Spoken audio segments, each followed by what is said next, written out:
अस्सलाम वालेकुम viewer, welcome to my back channel. आज हम डिस्कस करेंगे स्पासलर पी सिरप के बारे में कि स्पासलर पी सिरप हम कौन सी बीमारी में इस्तेमाल कर सकते हैं और इसकी कंट्राइंडिकेशन क्या है, यानी वो कौन सी हालत है जिसमें स्पासलर पी सिरप का इस्तेमाल नहीं कर सकते। ये सारा कुछ जाने इसी वीडियो में।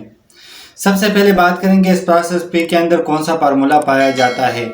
तो इसके अंदर हाइसिन बेटाइल ब्रोमाइड पाया जाता है और ये एजीपी कंपनी का प्रोडक्ट है।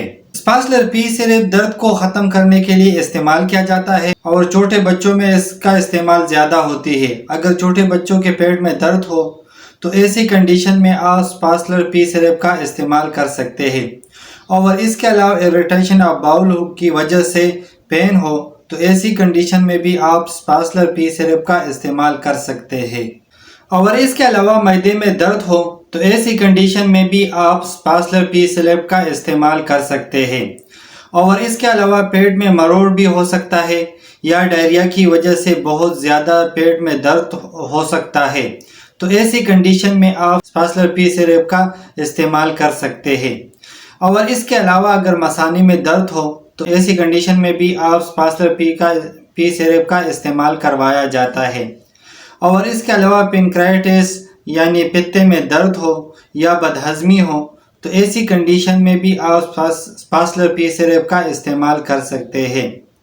स्पासलर पी सिरप दर्द को ख़त्म करने के लिए इस्तेमाल किया जाता है क्योंकि इसके अंदर हाइसिन होता है जो कि मसल को रिलैक्स करता है। बड़ों के लिए टेबलेट होती है और छोटे बच्चों के लिए स्पासलर पी सिरप का इस्तेमाल करवाया जाता है।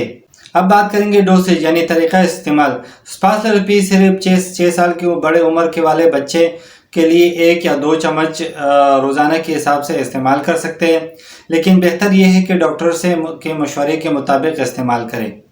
अब बात करेंगे स्पासलर पी की साइड इफ़ेक्ट के बारे में।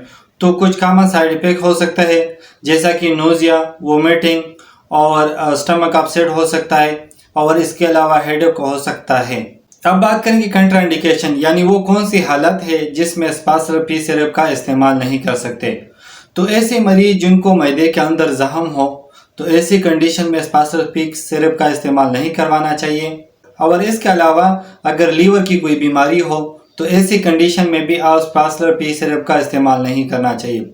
और इसके अलावा अगर किसी को स्पासलर पी सिरप के इस्तेमाल से कोई एलर्जी हो तो ऐसी कंडीशन में भी आप स्पासलर पी सिरप का इस्तेमाल नहीं करना चाहिए। उम्मीद करता हूँ वीडियो अच्छी लगी होगी, तो लाइक कर देना, शेयर कर देना।